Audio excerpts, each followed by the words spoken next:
सभी हमारे सम्मानित साथी, सभी पिता के समान बुजुर्ग, नौजवान साथी, मातृशक्ति, आज मैं सबसे पहले AICC SC डिपार्टमेंट को अपनी तरफ से बहुत बहुत बधाई देता हूँ कि 26 नवंबर के दिन आज ये संविधान सम्मान समारोह का आयोजन किया गया है। बहुत ही सराहनीय काम है और इसमें इन्होंने ना सिर्फ कांग्रेस पार्टी मगर कुछ बातों में जो समान विचारधारा के बाकी दल हैं और जो एक्टिविस्ट हैं उनको भी बुलाने का यहाँ काम किया ताकि एक मंथन हो। हम संविधान का सम्मान समारोह बना रहे हैं तो पहले तो ये समझे कि सम्मान क्यों और फिर कि इस पे क्या खतरा है और उस खतरे का कैसे जवाब दिया जाए। निसंदेह एक के बाद एक वक्ताओं ने आपको सारी अच्छे से जिस तरीके से बात हमारे बीच में रखी, ये बहुत महत्वपूर्ण, आज के परिप्रेक्ष्य में बहुत महत्वपूर्ण मंथन यहाँ पे हो रहा है। हमारा देश का संविधान एक कोई साधारण कोई किताब नहीं, एक साधारण डॉक्यूमेंट नहीं।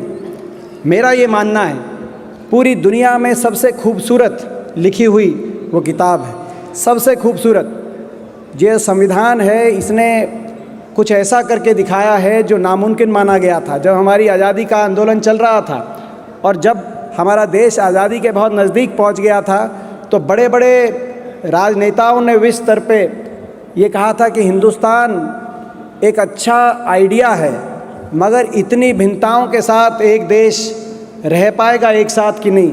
विंस्टन चर्चिल ने कहा था कि आज़ादी तो ले रहे हो मगर जैसे ही देश आज़ाद हो जाओगे, आज़ाद होगा, बिखर जाओगे। इतनी धर्म, इतने भाषा, इतनी जात, इतने क्षेत्र किस तरीके से एक सूत्र में पिरो पाओगे और बिखर जाएगा हिंदुस्तान। विंस्टन चर्चिल ने कहा था, उस समय प्रधानमंत्री थे ब्रिटिश साम्राज्य के।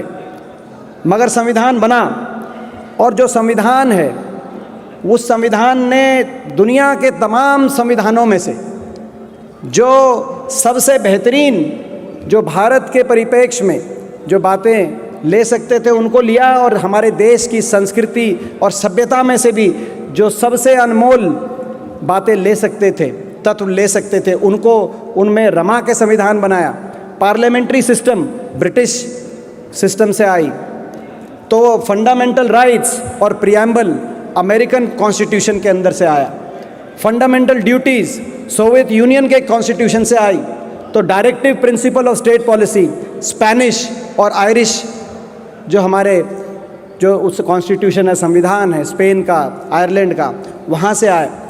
मगर जो 3 मूल मंत्र जो अम्बेडकर जी ने कहा, 3 मूल मंत्र इस संविधान को, पूरे संविधान को जो पिरोते हैं, कौन से 3 मूल मंत्र जो अभी डी राजा जी ने जिनका जिक्र किया, लिबर्टी, इक्वालिटी, फ्रेटर्निटी, स्वतंत्रता, बराबरी, भाईचारा, ये हमारी सभ्यता के अनमोल तत्व हैं जिनको हमारी सभ्यता में से भी लिया गया। फ्रांस के कॉन्स्टिट्यूशन में भी इनका जिक्र। क्यों ये 3 मूल मंत्र माने अम्बेडकर जी ने, जो उन्होंने अपनी बात रखी।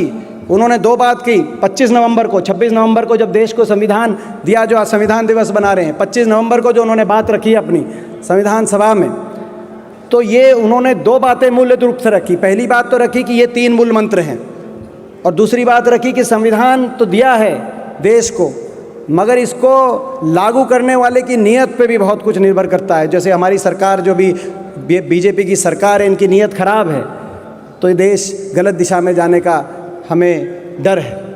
2 बातें कही। ये 3 मूल मंत्र क्यों कहा? स्वतंत्रता, स्वाभाविक बात है, देश आज़ाद और स्वतंत्रता की लड़ाई हम लड़ रहे थे। स्वतंत्रता, सोच की स्वतंत्रता, अभिव्यक्ति की स्वतंत्रता, जीने की स्वतंत्रता, धर्म की स्वतंत्रता, हर चीज़ की स्वतंत्रता हो, दायरे के अंदर हो मगर स्वतंत्रता हो। दूसरी बात बराबरी, ऐसा संविधान जिसने एक कलम से सबको बराबर करार दिया।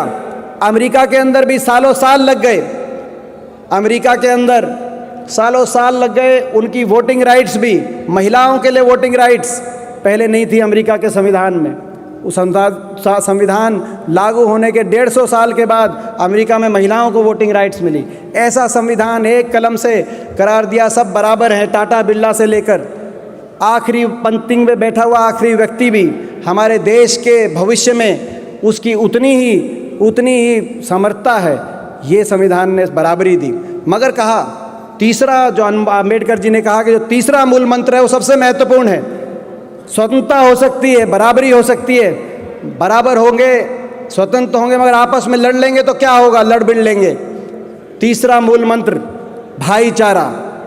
देश में संविधान में तीन स्तंभ पे संविधान टिका है और तीसरा स्तंभ सबसे महत्वपूर्ण है भाईचारा। स्वतंत्रता भी आवश्यकता है, स्वतंत्रता की भी, बराबरी भी होनी चाहिए, मगर भाईचारा भी होना चाहिए। आपस में मिलके देश का भविष्य बन सकता है। और इस आधार पे संविधान जब लागू हुआ हमने देखा हमारा देश आगे बढ़ा। 70 साल में बहुत आगे बढ़ा।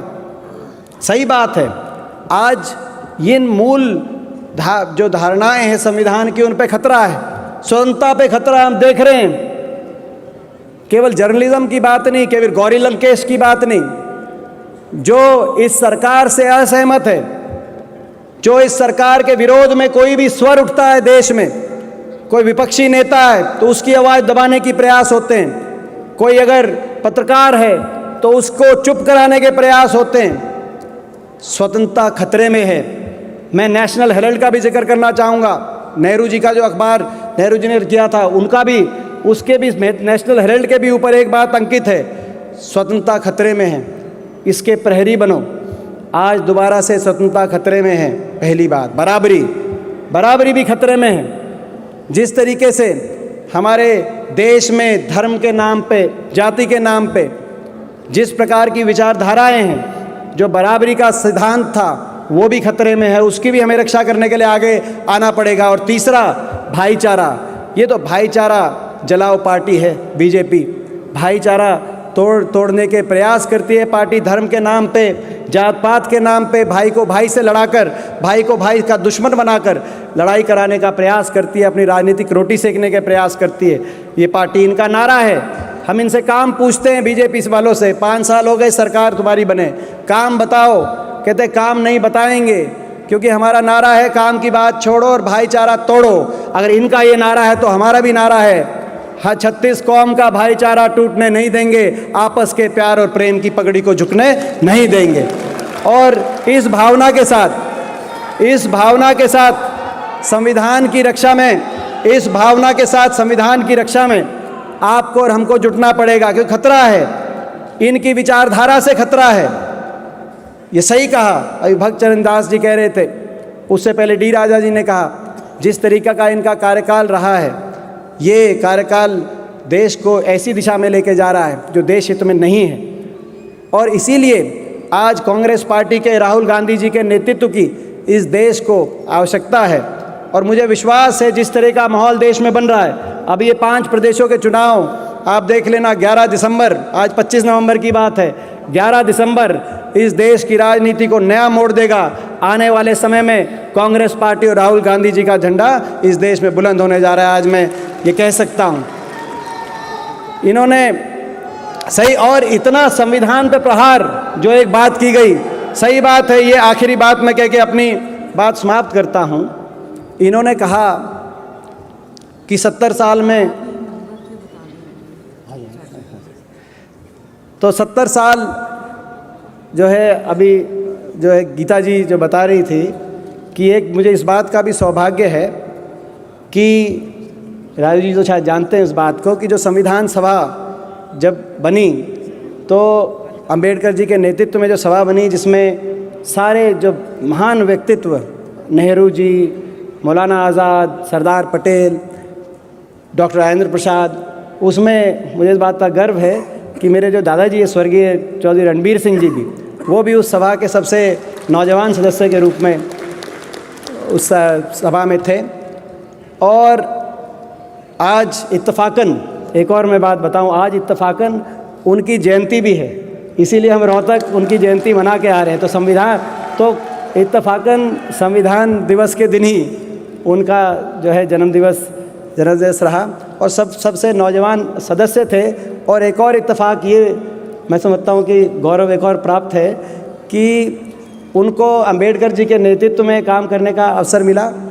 और जो मेरे पिताजी हैं भूपेंद्र सिंह हुड्डा जी, उनको लोकसभा में प्रकाश अंबेडकर जी के साथ अवसर मिला। तो मैं समझता हूँ ये भी एक बहुत एक सौभाग्य, इसको सौभाग्य ही कहेंगे। और जो महात्मा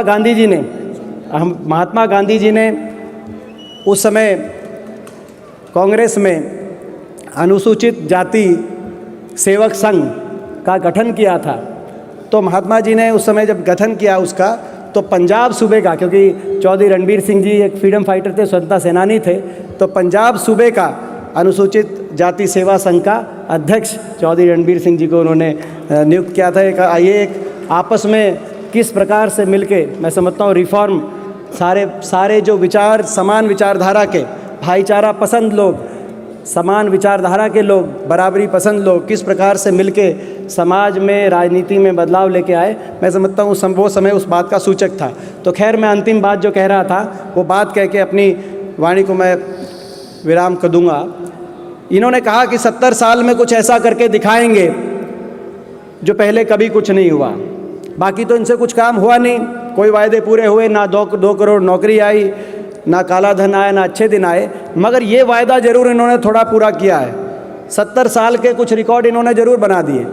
70 साल में संविधान पे इतना प्रहार नहीं हुआ जितना मोदी जी आपकी सरकार में हुआ है। 70 साल में किसान पे कभी इतना कर्जा नहीं चढ़ा, दुगना हो गया 8 लाख करोड़ से 15 लाख करोड़ जितना मोदी जी आपकी सरकार में। 70 साल में रुपया कभी इतना सस्ता नहीं हुआ जितना इस सरकार में। 70 साल में डीजल, गैस, रसोई गैस का सिलेंडर कभी इतना महंगा नहीं हुआ जितना इस सरकार में। 70 साल में बेरोजगारी का दर इतना नहीं बढ़ा जितना इस सरकार में। 70 साल में अर्थव्यवस्था में निवेश दर इतना नहीं गिरा जितना इस सरकार में। 70 साल में शांति के समय बॉर्डर पे इतने जवानों की शहादत नहीं हुई जितना इस सरकार में। 70 साल में झूठ इतना नहीं बोला गया जितना इस सरकार में, और 70 साल में भाईचारे पे इतनी चोट नहीं पहुंचाई गई जितना इस सरकार में। इसीलिए इस सरकार को जाना होगा और कांग्रेस पार्टी को, राहुल जी को इस देश में लाना होगा। ये बात कहते हुए आप सबका मैं धन्यवाद करता और बहुत बहुत शुभकामनाएं। जय हिंद।